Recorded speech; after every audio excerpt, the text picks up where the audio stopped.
Hey guys, Woody the Unexceptional Gamer, and I'm reading in mainstream media, like on MSN, that YouTube is going to start charging $1.99 for subscriptions this week. It happens to be something I have some inside information on, so I thought I'd share. Here we go.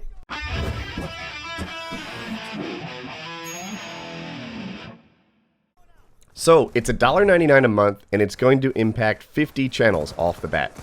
I'm not one of them. I don't think my channel will ever be one of them. I think that mostly they're going to be new channels that fire up. When I first heard this, I thought $1.99 a month? No way. Get the hell out of here. I'm not interested. And the thing is, like, the way that I manage my finances and stuff, it's way easier to get me to spend $200 than it is to get me to spend $10 a month. If you start spending $10 a month here and then $10 a month there, all of a sudden, all these like blood-sucking leeches of companies are there attached to your wallet, just draining out money month after month after month, and your just base cost of living, like, you know, what it takes to just keep you alive and above water goes up. And I don't like that. I'd much rather own something than pay monthly. But this might be an exception to the rule, and here's why. I like Netflix. I like it a lot. I pay $8 a month for it, and I don't watch any ads. Advertising campaigns come and go, and I've never seen them. Sure, Netflix doesn't have everything on there that I want to see. You know, I have to go to other sources sometimes. But I love living an ad-free life. I'll assume that these premium channels at $1.99 don't have ads on them. This part I don't know for sure. But if that's the case, then I like it a lot. It's been a model that Twitch does successfully. Even little guys, like you see the guys that stream on Twitch all the time. You can either suffer through an ad between every game in Black Ops, for example, or you can pay, I think it's $4.99 over on Twitch, and never see an ad. And there are a lot of people who say, all right, that's my preferable model. You know, I like this live streamer. I want to support him. He does a lot for me. I'm going to do something for him, etc. And if you don't like ads, you have two choices. You can run ad block, which hurts the guy. You can buy a subscription, or you can suffer through it. Now, oh, by the way, I paused this right here for a reason. I made a gameplay mistake. I'm going to shoot this guy with the Hellstorm, and I'm going to kill him, and I'm going to get 25 points towards my score streak. If I had been a more clever player, I would have shot the car. The car would have killed him, and instead of 25 points, I would have gotten 100 points towards the skill streak, the kill streak. So, yeah, anyway, if somebody's near a car, shoot that. The same thing is true with the War Machine, the thing that, like, launches noob tubes. But anyway, back to our commentary. So, Twitch lets you pay $4.99 a month. I think that's the price, and you skip ads. Netflix lets me pay $8 a month, and I never see an ad. If YouTube starts offering channels this option, like, hey, you either endure an ad at the start of every video, or you pay $1.99 a month for that channel, then that might be an interesting option to people.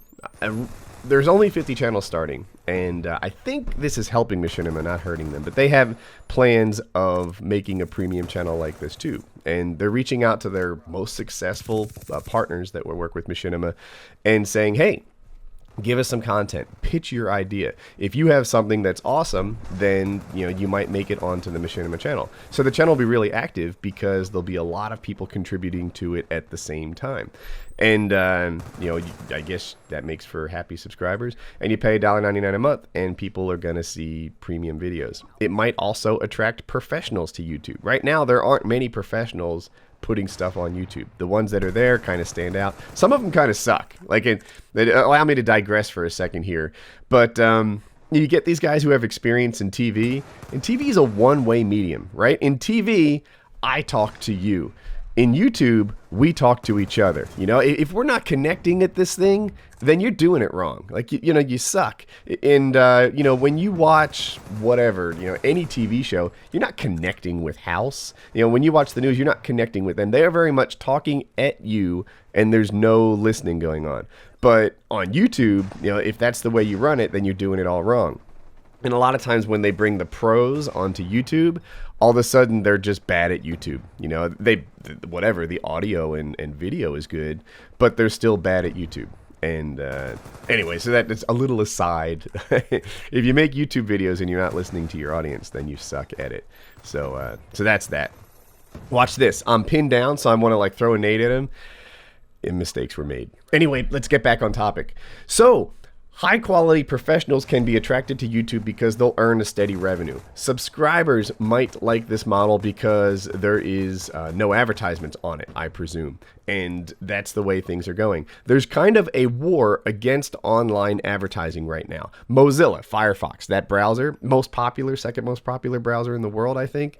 And it got rid of third-party cookies. Third-party cookies are these things that advertisers use. So if you go and you visit some surfing site, and then you go to like huppetgaming.com or something, and you're getting surfing ads on there, that's because, you know, some advertiser tracked that you were interested in surfing, and now they're you know, pimping wetsuits, sorry, on all the sites that you go to.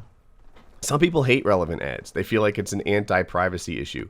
And as much as I value privacy, I never really felt like, you know, ad tracking was such a bad thing. Another way that they use it, you know, to track like where you've been and what you've seen before is some advertisements take place in a series, right? So you're supposed to see ad 1 before you see ad 2. And if they get rid of that, then all of a sudden the advertisements have to be just sort of one-shot deals. You know, you can't, like, remember the Office linebacker thing? You know, there was one to sort of introduce you to the Office linebacker, and then there was, you know, the next one, the next one, the next one. That kind of series can't happen without cookies. You know, that Mozilla is getting rid of this kind of cookie. Because, you know, they won't be able to show the ads to you in order. They won't know that you've already seen part 1. So that advertisements are going to change a little bit. And really, it's a war on advertisers. That's what it is. There's really no other way to see it.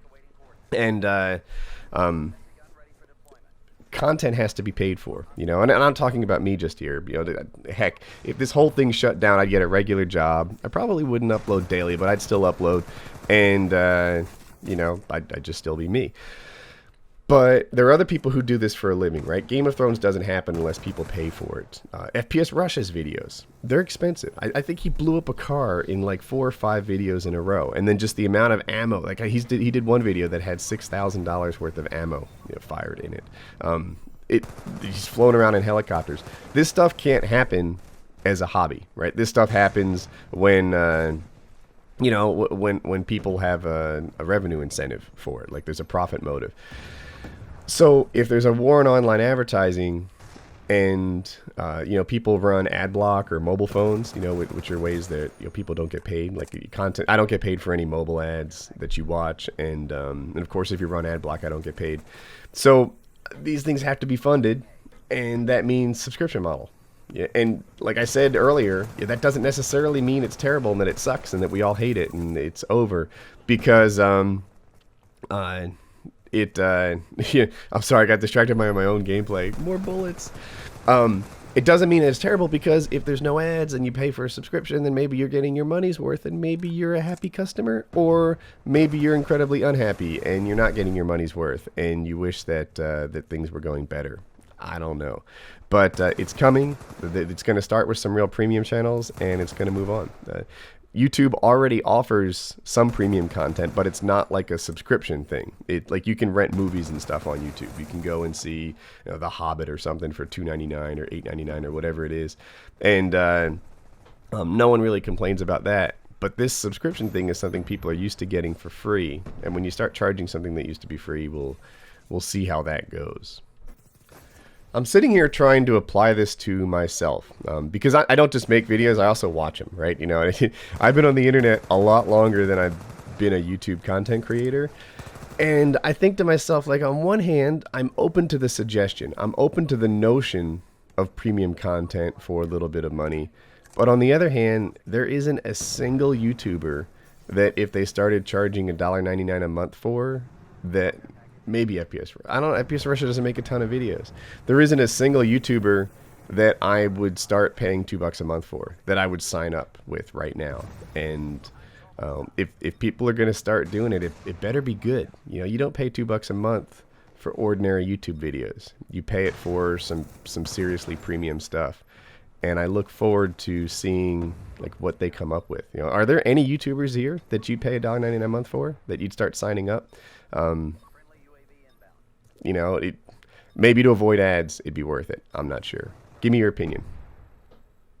If you're still here, hook me up with a like. If you really liked it, subscribe in the top right.